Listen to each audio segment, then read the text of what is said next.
Hey everyone, it's Dylan from the Black Forest Wood Company. This week we're going to be building the most expensive cabinet that we've ever built before. So that's what you guys are seeing right now. It's solid Clara walnut burl, it's got a solid walnut carcass, and it's designed actually to hold cigars and liquor. We're going to show you guys the full process in this video. Some of these clips we've included before, so we're going to put a little tag where you guys can skip ahead to the point that we've already posted before. But most of the content in here you guys have never seen. Before the video starts, a lot of effort went into this, so please drop a like down below and subscribe with notifications on. It really helps us out. But yeah, without further ado, let's see this cabinet. So Joe and I are laying out for a cabinet. That's kind of the layout we're doing, and she wants it to look sort of like this cabinet. So this is our stack of burls that Jerry came and milled like a year and a half ago now. And yeah, we're gonna lay them out in the CNC, get them flattened, and then we gotta debark. Bark. He's inspecting. Is this side of this the other piece? Yes. Actually? Yeah. I'm genius.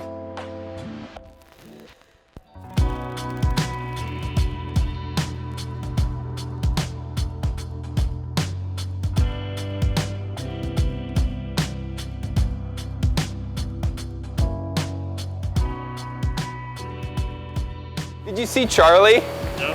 He was literally just sitting right here, like, just sitting down all nice, watching you.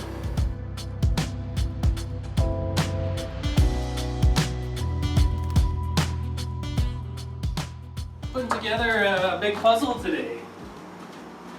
And we're not very good at puzzles, so we're just gonna fill all the middle with resin. We're cheating. This doesn't fit. Well, let's just make it a solid piece. This guy.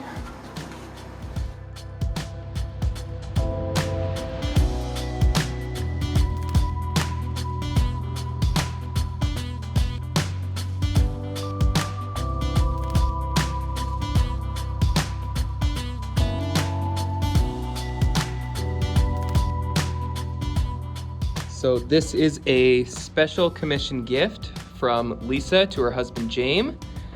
It is going to be a custom Clara walnut gentleman's chest with smoky gray resin. And then this top piece should be cured up in about a week.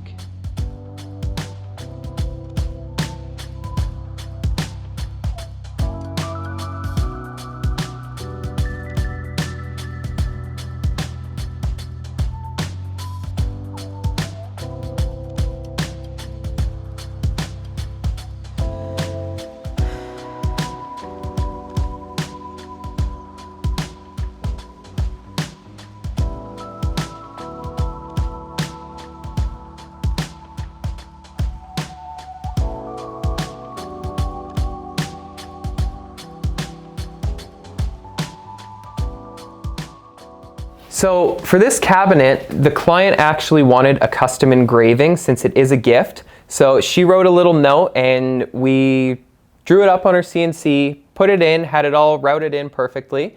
And then we took our coat resin, which only takes 24 hours to cure, and it's meant for thinner pours, and we actually filled in all the letters with black epoxy. So that's what you're seeing right now. We're just kind of going around. And then another helpful tip when you're doing this is put that little silicone bead around the outside of your letters. That way you can kind of overfill them and it's not going to actually spread all over the top of your piece. So now we are assembling the cabinet components, and one thing that you'll notice is that everything is already finished. Reason being for that is it's a lot easier to finish these components when they are laying flat instead of trying to get inside of all those tight corners when it's already put together. So you do have to be more careful, but it does make your job a lot easier. And we don't actually use any glue with this joinery. We've got our sliding dovetail joinery. So all we do is slide the pieces in, we shoot a screw in the side to kind of secure everything in place, and then we just plug it up with the matching wood so you almost can't even really see it when it's done.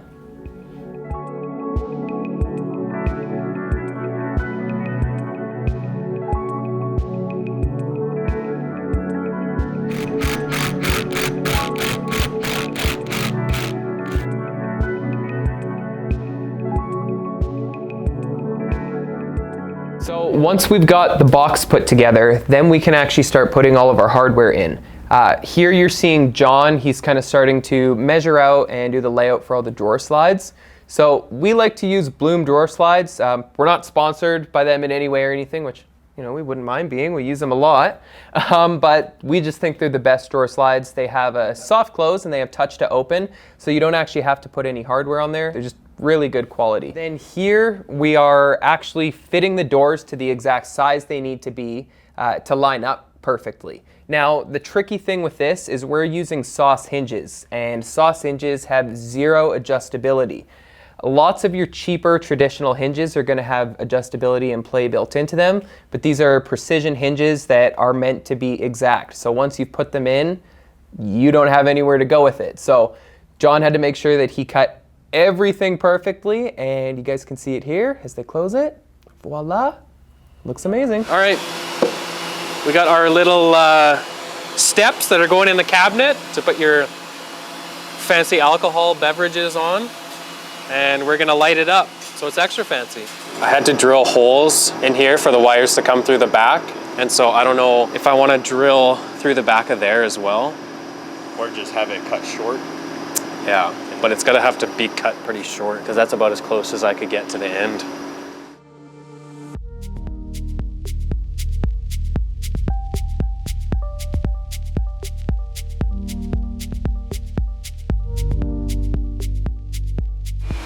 Should be enough for the wire to come back and down in there. Fit the wire in there? I think so. You want to cut it to length? Yeah. And we'll try that out.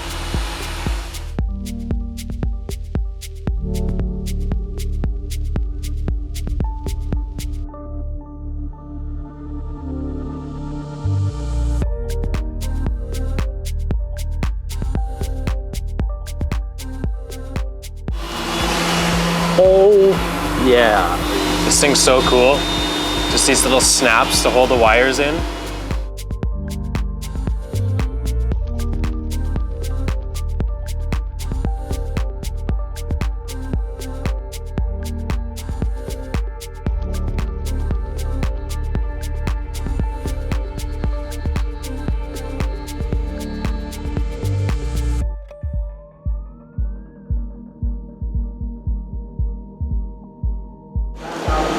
Ready for it?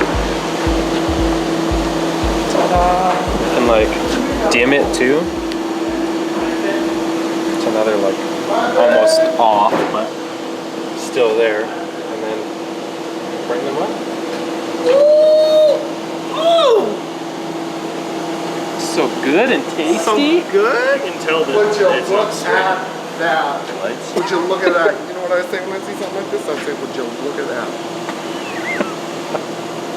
I'm looking at it. Just beautiful. I took Oh. a look at it. Look at that. Touch activated. Air touch.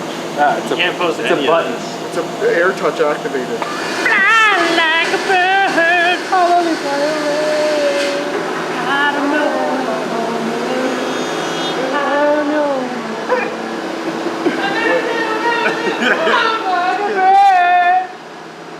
This client also wanted a mirror in her cabinet. It's kind of a standard thing we've started to do.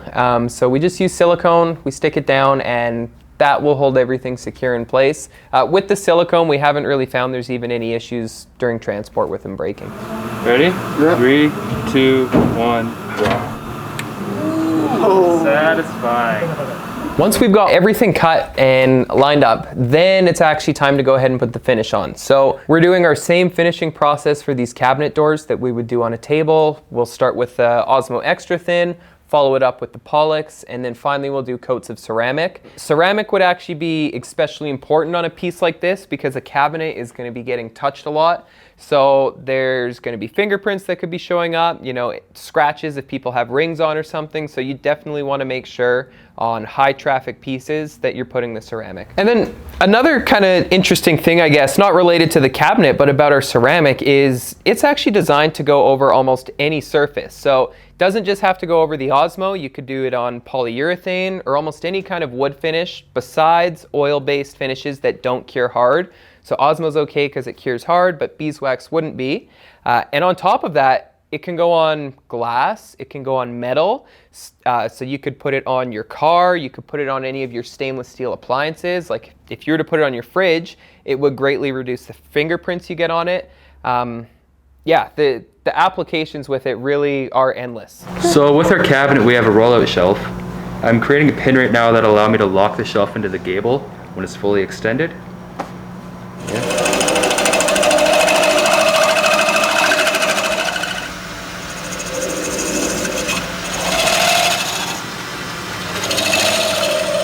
The reason that this slide out tray actually needs to lock is because it's for mixing drinks. So you guys can imagine, let's say you pulled the drawer out, you had all your drinks, and then somebody bumps the drawer and slides it in, you're gonna end up spilling all that all over yourself. So just by pushing this pin into that hole in the gable, it's gonna lock it in place. And we've got the little grooves for your fingernail to be able to pull it back out. Here it is. This is the finished cabinet. The people who saw it on Instagram went crazy for it. We're super humbled by the response. Our client loves it. So really overall, this build could not have went any better. Huge shout out to our team, especially John. Everybody just killed it on this build. And we've got another one coming up soon. It's highly figured maple and it's about twice the size of this cabinet. We're starting that literally like next week probably. So stay tuned for that, you guys. I hope you enjoyed seeing this process, and let us know if you like this style of video and you kind of want to see us follow these projects to completion more often. We definitely enjoy making them and we appreciate you guys watching. We'll see you guys next week.